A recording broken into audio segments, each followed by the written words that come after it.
Okay, as I've said before, today we're going to talk about strategic and dynamic planning. And I am Dawn, and I'm from the Student Startup Center. I'm substituting for one of our student managers, Dom Phillips, so I am presenting his brainchild, so hopefully I will do it justice. Now notice I said we will be talking about strategic and dynamic planning because I do not intend to talk to my computer all by myself. So I'm hoping that some people will join in with me.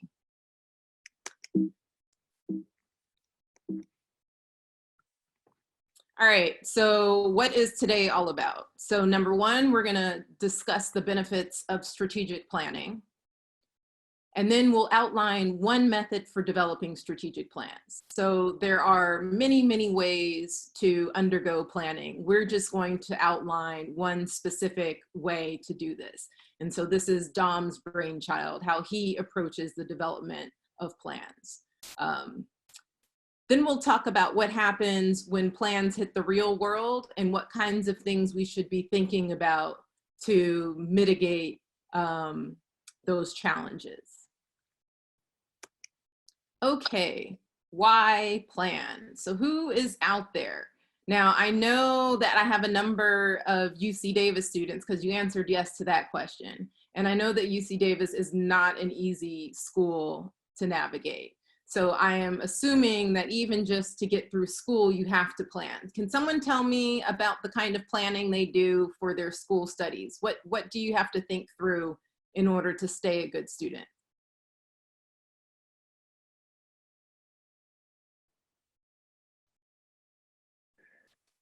Like major requirements, or like what career path do you want, kind of like towards your junior or senior year, kind of like specializing in something that you really want, you know? That's great. So you're looking far ahead into the future when you're talking about career objectives, and then making sure that you are taking the classes that you need that's going to prepare you for those career objectives. So what are some of the things that you had? So Gabriel, in order to figure out that you were actually doing the right things to get to your desired career, what kinds of things did you do? I need to use the resources that I have in campus, like my advisor, my major advisor, or like go out and try to find solutions, you know, and see what works best. Okay. Now, one of the things that I am imagining is really helpful about planning in that way is that you don't end up needing a 6th year to graduate, right? Because I imagine that that isn't that hard to, to happen. Are you motivated to graduate in less than 6 years, Gabriel? Oh, yes. Yeah. I really So want to graduate. you're motivated? Mm-hmm.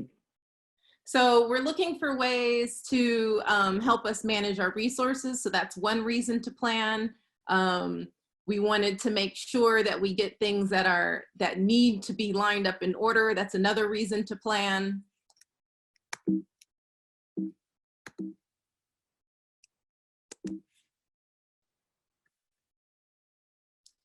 All right, so here are some benefits of strategic planning. So first listed benefit is that, so we're not necessarily coming up with or suggesting that we come up with a step-by-step detailed list of tasks to do, but it's more about outlining what the work is to come. So Gabriel doesn't need to know what he's going to do every day for 4 to 5 years before graduating from school. He just needs to know generally, okay, by the time I've gotten to my junior year, I need to have taken these 5 classes. Okay, by the time I'm in my senior year, I need to take these senior year classes, and this is how much time I have available for it.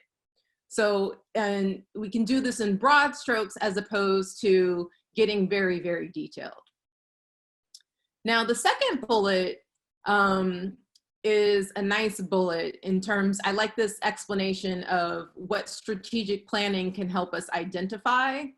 And particularly, I like that it points out the things that we can identify about the relationships between tasks.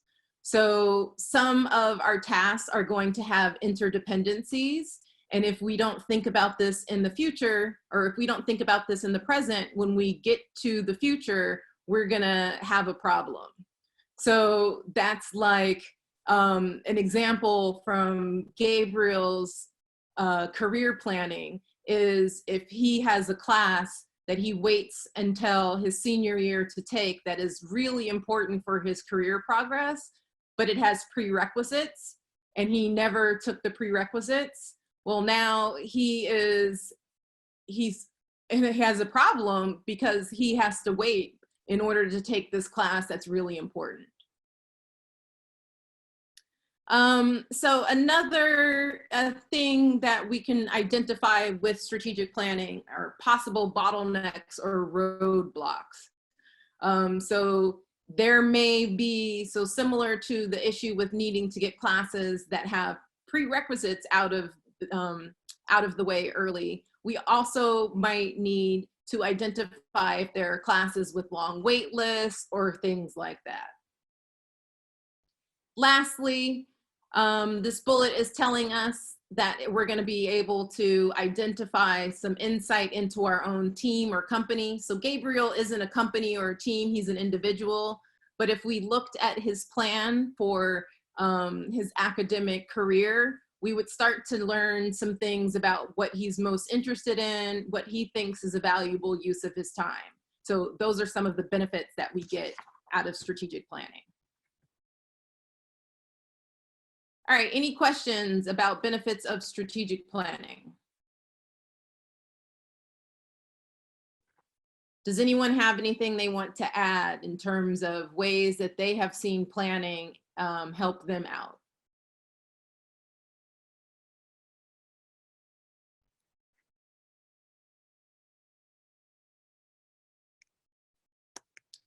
Okay, let's talk about maximizing these benefits. Rachel, will you do me a favor and read this slide for us, please? Yes. Maximizing these benefits. In order to maximize the benefits of strategic planning, we should, 1, engage as many members of your team when developing the plan so as to increase the accuracy of the plan. 2, clearly define what your objectives are. Growing as a company is not the same as increasing total revenue by 25%. Get specific. And then 3, talk to the experts. You only know what you know, and rarely is that enough. Find people that have been through similar endeavors and ask them what worked for them. Thank you, Rachel. Now, when I looked at this slide, this made me think of a project plan that I had to outline for a work engagement once. And it was a really, really giant project. So we were working with a distressed hospital system, and we weren't sure if the hospital system was going to be able to stay alive. And as you can imagine, there are a lot of regulations around hospitals and how you can close them. You can't just decide one day that you're going to close the hospital that has an ER that the community is depending on. So while we had teammates that were still working to try to preserve the hospital system and get it back on its feet, we were developing a wind down plan. So what would need to happen if we actually had to wind down the hospital? So what made me think about this? So for one, getting specific. So we had to be very, very specific about our objectives and our timelines because of the regulatory requirements. We also included large members of our team because there was a lot of expertise that needed to be gained from across a team. It wasn't enough. It wasn't something that one person could put together because that one person would never have enough knowledge. And then lastly, sometimes we needed to go to outside experts in order to get some additional information.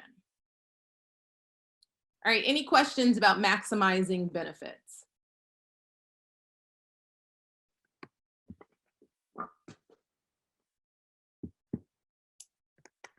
Okay, so what is strategic planning? So when you hear the word strategic added to planning, what does that make you think? What do you think that does to the definition? Yi, what does strategic make you think of? I feel like it's a more targeted way of planning. Like you have certain goals that you want to achieve from planning specifically. Okay. Anyone else have a definition that comes to mind when they think of strategic planning? Planning in a way that you can achieve a main idea or a main goal. Like what is like a strategic, like, you know, lay down a strategy to reach that goal, to reach that like idea at the end. I like both of those definitions. So the definition that I lived with was that if we want to say it simply, it's identifying what your organization wants to achieve and thinking through what it will take to get there. So very much what you guys both were talking about in terms of identifying what your goals and objectives are and being very clear on that and then figuring out what you're going to do to get there. I have to tell you, for me, when I think about the difference between planning, when I hear people talking about strategic planning, almost certainly they're talking about an organization. So I can't tell you that I've ever heard someone say that, you know, they're going to do some strategic planning for their next 5 years. I hear people talking about, you know, their 5-year plan, but not necessarily their strategic plan. So when I hear of strategic planning, I think for sure of some type of organization. Okay, so how are we going to do this? Now we get to Dom's secret sauce. So next 2 slides are going to walk us through his approach for thinking about planning as a way, and it's a method that you can use, a framework that you can use when you're working on future plans. All right, so we have 4 steps to go through here. So the first step is to identify major strategic objectives and when you would like them completed by. So here I highlighted, it's both the what, the major strategic objectives, just like Gabriel and Yi were talking about, these are very important. And then of course, in order for it to be a plan, there has to be a timeline. So the when we want these accomplished by is important. And then we're going to go from something big to just getting smaller and smaller and smaller. So from our major strategic objectives, we're going to segment the time that lead up to this objective by identifying important steps along the way. So are there milestones that we can identify along the way? So you know, if we're talking about Gabriel and his career planning and his graduation planning, likely we're going to be looking at his different years as milestones along the way. We might break up our plan for his undergraduate career by dividing it up into academic years. Step 3, we're going to identify the work needed to complete each step and then incorporate this into our plan. So continuing along with Gabriel, so we've got our years, so we can go down even more specifically to the classes that Gabriel is going to take in each year. So that's us going from the high level of being prepared for a specific career to segmenting the time into the years that it takes to get to that milestone, and then breaking down those individual time frames even smaller into the steps of his classes. And then the last thing that we're going to do is identify relationships between our work to be done, our events, and objectives. So this goes back to that last benefit on the benefit slide that I said that I liked about the relationships between the tasks that we're talking about. And so here, after we've already identified what all of the tasks are. In our example, or the example that I'm beating to death here, is Gabriel's academic career. So we've got all of his classes outlined and planned from, you know, first year through fourth or fifth year, depending on how aggressive he is about graduation. And then we're looking to identify relationships between the classes. So this is when we would look to see if there are prerequisites that are required for some classes that mean that we need to shift things around and one thing needs to come before the other. Or there could be classes that it makes more sense to take simultaneously. So that is the fourth step, is identifying those relationships. Any questions on the 4 steps to the secret sauce? Do you guys think these are these? Oh, what are you about to say, Gabriel? Can you go over and define the relationships between works to be done again? Yes. What do you mean by that? So do they have a relationship with one another is the first question, right? I could have 2 tasks that are completely independent of one another. And so it doesn't matter if I do one before I do the other, or there is no relationship between them. So doing one at a particular time period doesn't say anything for the other. But then there are some that have dependencies. So if there's a task that I can't complete until I have first completed another task, then that's a relationship that I need to know about. So taking another academic example. So if I am going to have someone, if I am going to edit my draft of a paper, I have to first actually write a draft of the paper, right? Like there's no way for me to edit a paper that I haven't written yet. So if I'm thinking through the task, if I was scheduling out write the paper after editing it on my plan, that would be a really misconceived plan because those 2 just can't go in that order. Does that make sense? Okay. Yes, thank you. Any other questions?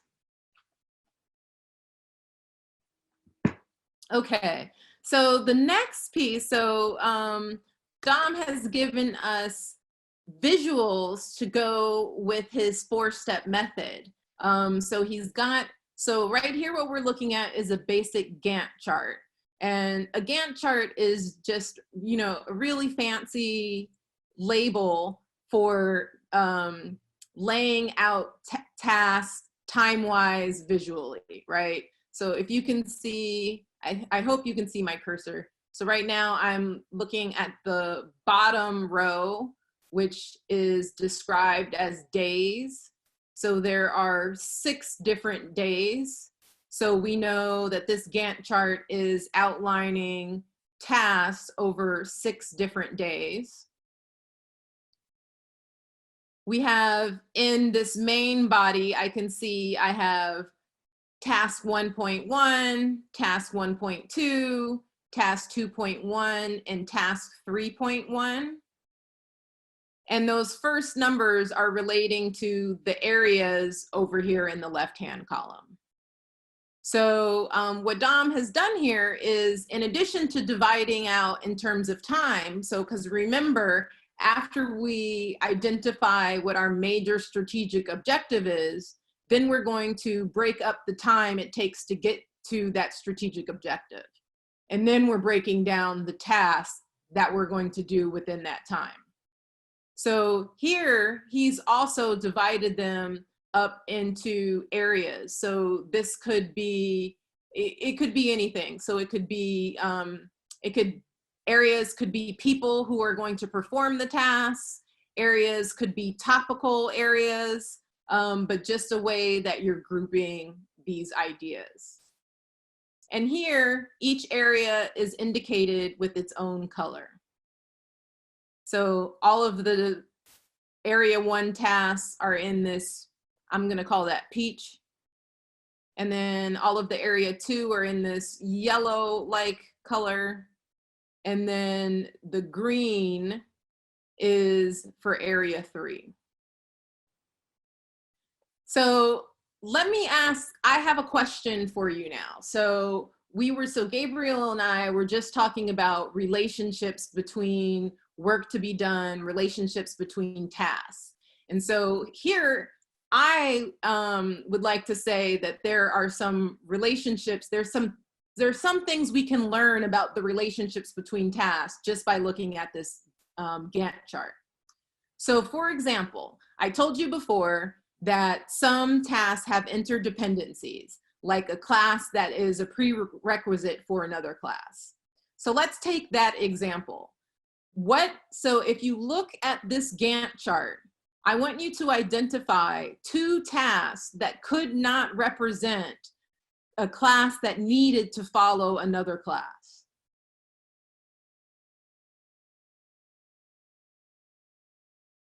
What absolutely would not work?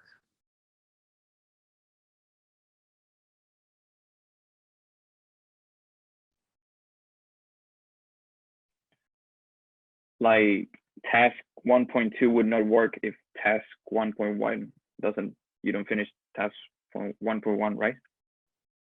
That's a really good example. So it could very well be that task 1.2, we've got task 1.2 after task 1.1. So we've got it set up, we're safe here if task 1.1 is a prerequisite for task 1.2. Absolutely, good eye. And looking for a counter to that, it would be impossible for task 3.1 to be a prerequisite for task 1.2, because task 1.2 begins while task 3.1 is still going on. So this is something that your Gantt chart could help you identify. So if you lay everything out and then you're talking to yourself about the relationships between tasks, and then you say to yourself, oh, wait a minute, self, I'm supposed to complete task 3.1 before I complete task 1.2. There's something wrong with my plan. I need to revise my plan so that I can actually conceivably do this. Any questions about that? Yeah, I have a question about the chart. What does CE mean? Oh, that was just what I was about to say. Yes. So CE, these are culminating events.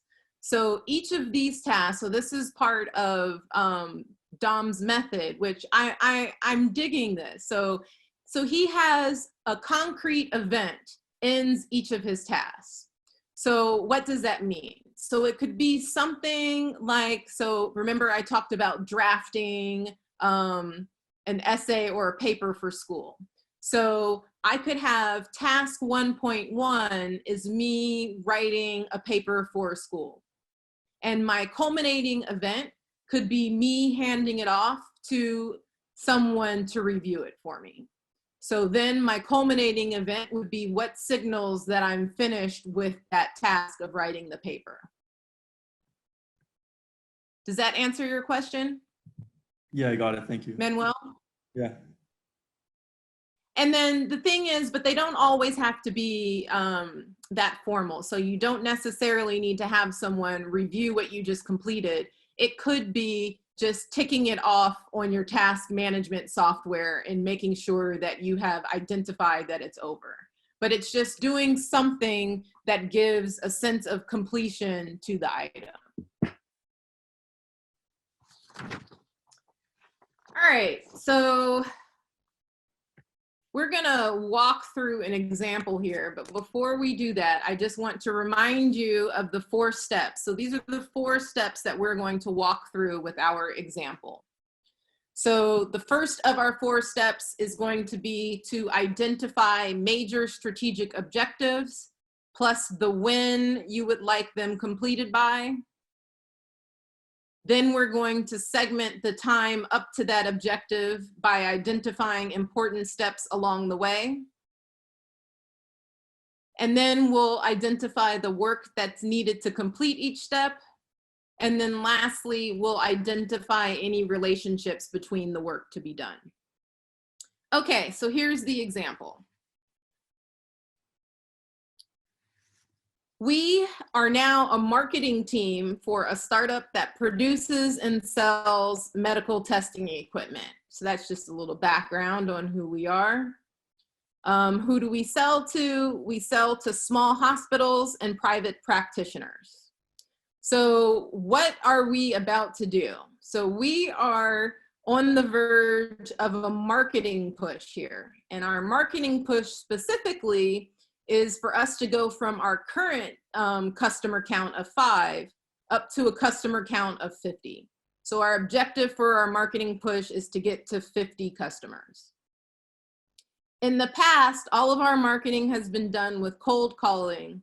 And in terms of resources, we only have 2 dedicated business development marketing professionals. All right, so let's think through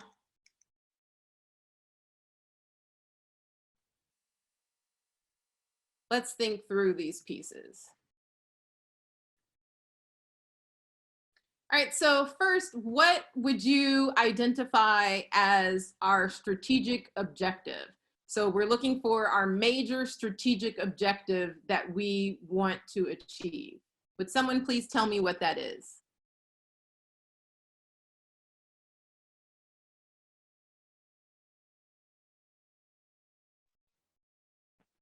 I would say develop a kind of like have a customer service, you know, create a team, a customer service that helps us to, you know, the new customers that we're getting, you know, to keep them and to conserve the customers that we're gonna get when we grow. Okay, so you want to implement customer service so that implement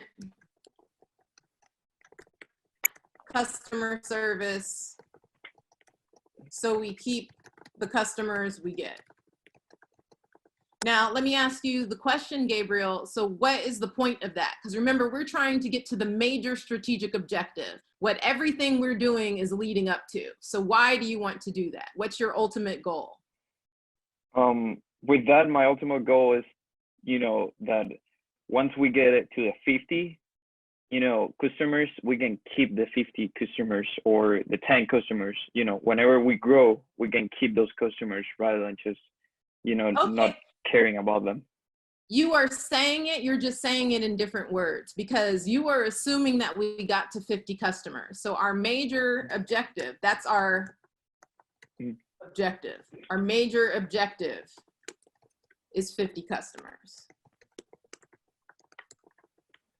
So you're already going beyond what I asked you to do. So you took the first step of identifying a major strategic objective, and then you also identified some work that needed to be done to complete a step along the way to get to that 50.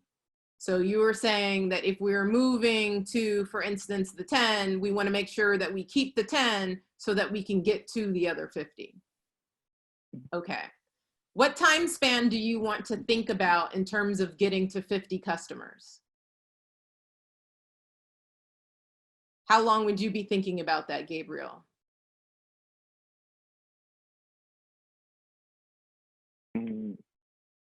Maybe, I would say between 4 and 6 months. Okay, so we're gonna get 50 customers over 4 and 6 months. And then we could break that into timelines. So perhaps we break it into quarters. So if we're looking at a 6 month period, we could break it into 2 3-month periods. And then we could plan our work over the course of those 3 months. So that's one way that we could apply the first 3 steps. And then the last, we'd have to have multiple work to be done in order to think about the relationships. So something that I can say, in addition to implementing customer service so we keep the customers we get, I am assuming we're also going to make cold calls because that's how we've been getting our business in the past. And I'm going to say that in addition to making cold calls, we're going to identify businesses to contact as potential customers. So now we have 3 different items here that are going to help us get to each of those 3-month time spans. Now, in terms of thinking about relationships, I put those last 2 on there because this is back to that same type of relationship that we've been bringing up, where we have to do one of these in order to do the other. In order for me to make cold calls, I have to first identify the businesses that I want to contact. So I need to know who I'm going to contact before I actually make the contact. All right, any questions about this as an example of the 4 steps of Dom's thoughts about the 4 steps of strategic planning? Any questions?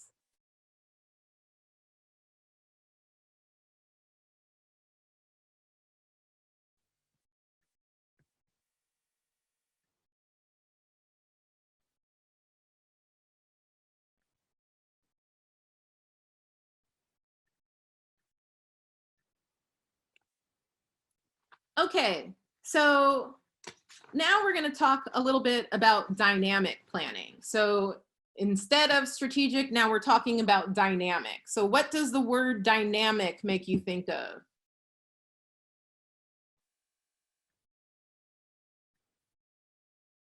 Ethan, what does dynamic make you think of? Something that's like changing or moving, maybe. Absolutely, and that's all we're talking about here. So before, basically what was silent in our strategic planning is a way that people tend to approach it frequently is they think of it as static planning. They act as if everything is going to go exactly according to plan, right? But as we know, as we can easily see, sitting on a Zoom call for a workshop with each other, we know that things do not always go as planned, that sometimes external circumstances come that really, really surprise you. So dynamic planning is basically, so I think of it as not so much a process, but this is a mindset or an attitude towards life that you need to have in order to be prepared for the unexpected. So that's this first bullet. Dynamic planning isn't necessarily planning, it's the preparation for the unexpected. The 2 other pieces that are interesting here, these last 2 bullets. So dynamic planning doesn't necessarily require you to have experience, but if you do have experience, you're going to have an easier time navigating the challenges in that sector. So if you've already experienced some bumps along the way, you might have a point of view about what's coming and what you need to do to react to it.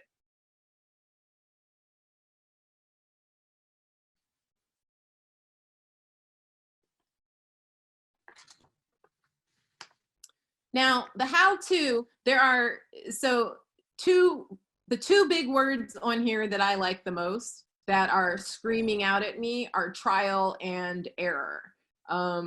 It's very much about, like, you have to actually see, you can't test the results until you actually get out there and do it. Another reason I really like the words trial and error. So one, it's telling us what we need to do in response to unexpected external events. We're not going to know for sure how our plans need to change, but we're going to try it out and see what the results are. But another reason I really like those words, trial and error, is anyone here in Liz's class in Engineering 80? Is there anyone in here in Engineering 80? You might not tell me even if you were. So, so one of the things that I really like about this is, with dynamic planning, the first thing that I thought about is how we approach entrepreneurship now, or really how we approach entrepreneurship education now. So I'm a lot older than you guys, and I studied entrepreneurship education, entrepreneurship management when I was an undergrad, but back then, they really approached it as if it was static planning. So it was all about the business plan. You did a lot of research. You thought and analyzed markets. You spent a lot of time thinking about what the right way was to go. And you built, you drafted a 40 to 50 page document that had all kinds of wonderful citations. But the problem, the thing that they recognized was that most of the time you'd take these plans and you'd actually put them out into the world, and you'd find out that they were built on so many assumptions that just ended up not being true. So you'd wasted your time developing a plan that couldn't actually live out in the world. So now the way that we teach entrepreneurship is different. So it's very much experimental. It's very much about trial and error. So even figuring out what business you're in is about experimentation. So using what they call lean methodologies, you will experiment to see if you can find the right customer for your business. You will experiment to see if you can find the right problem to solve for your business. You will experiment to see if you have identified something that is actually a solution to a problem that wants to be solved. So that's, I really, really liked that piece here. That's what the dynamic planning really made me think about. And just as a plug, so Startup Week, you will be performing those exercises. So you're going to identify explicitly what your assumptions are about a business. And if you were to actually go ahead and turn your idea from Startup Week into a business, you would go through the process of experimenting to test those assumptions to see if you were indeed solving the right problem with the right solution for the right people. Okay, I just said a whole lot of mouthful.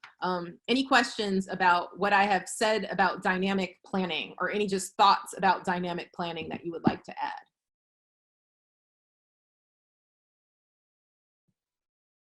I just wanted to ask really quick, is there a way, like,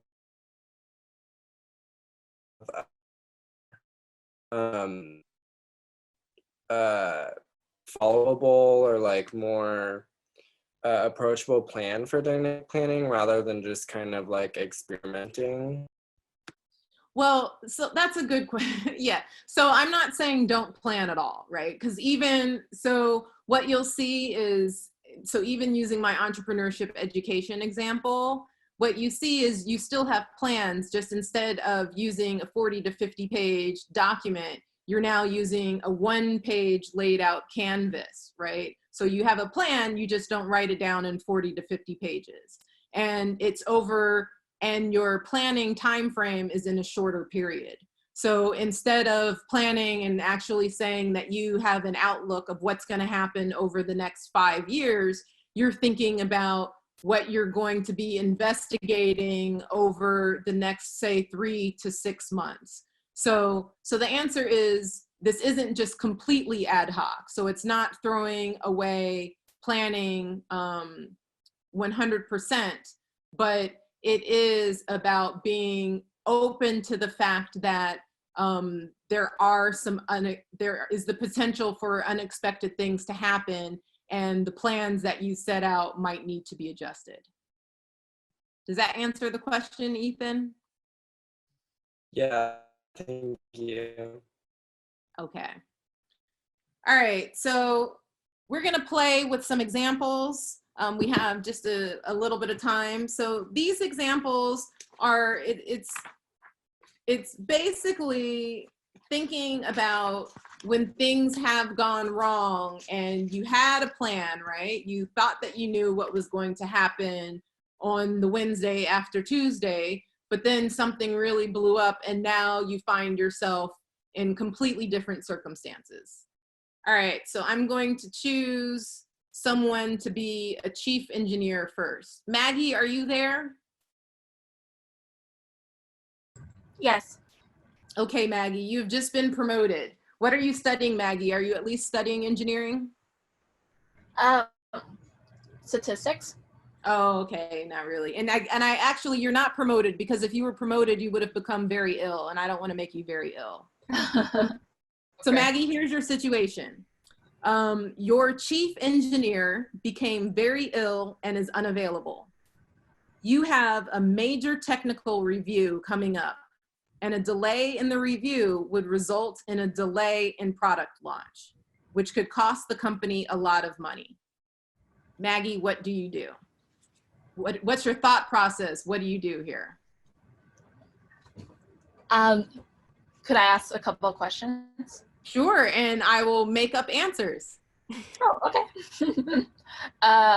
Is the review contingent on the approval of that director? So let's say that we had that it is typically what happens is he signs off before major technical reviews. He signs off on technology before there's a major technical review. Okay. And in this case, He can't do that. okay. Is there anyone under him? He does have people that work for him. He's chief engineer, but there are other engineers too. Okay. In this case, I think I would go and consult the other engineers. Maybe Okay. we have a meeting for everyone to speak on behalf of the chief. Okay. All right, I like that you included other engineers plural so you could get multiple perspectives. And so it wasn't necessarily relying on the shoulders of one person. I like that a lot. So way to go with the unexpected, Maggie. All right, let's do one more. I just want to ask this one because I really liked this example. So I want to see how people respond to this example. So who is this?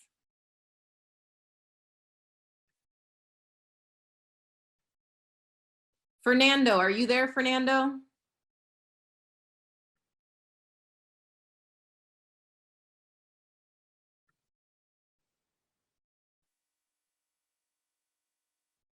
What about Grisha? Or I'm sorry if I am like absolutely murdering your name.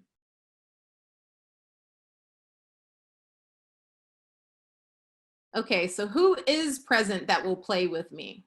Just one scenario. And you get to be closing $10 million in Series B funding. So who, Gabriel, you're gonna be, Manuel, you're gonna do this? Yeah, sure. All right. Okay, so this is gonna tell us a lot about you. Okay. So you're on your way to a meeting with investors where you intend on closing a $10 million Series B round. You get a call from your chief technology officer who tells you that there is a fundamental flaw in your technology. It could probably be corrected, but it would take at least 6 months of extra development time. What do you do? Do you do anything differently? Yeah, I would.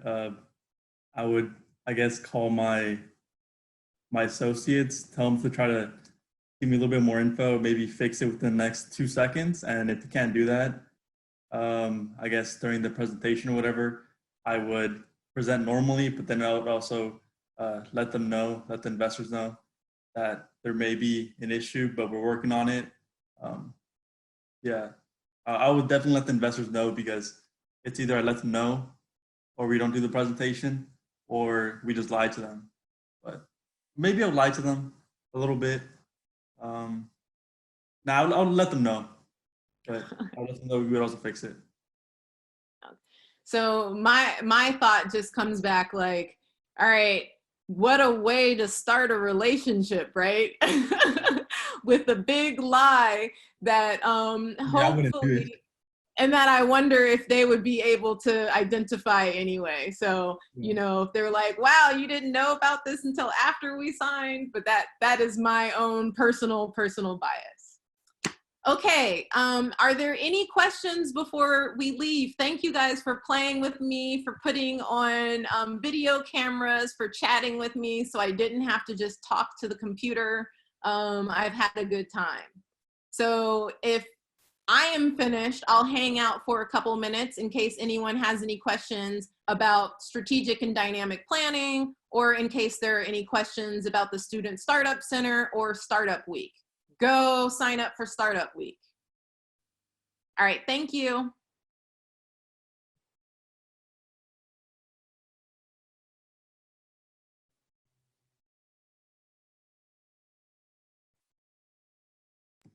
Wait, I have a question.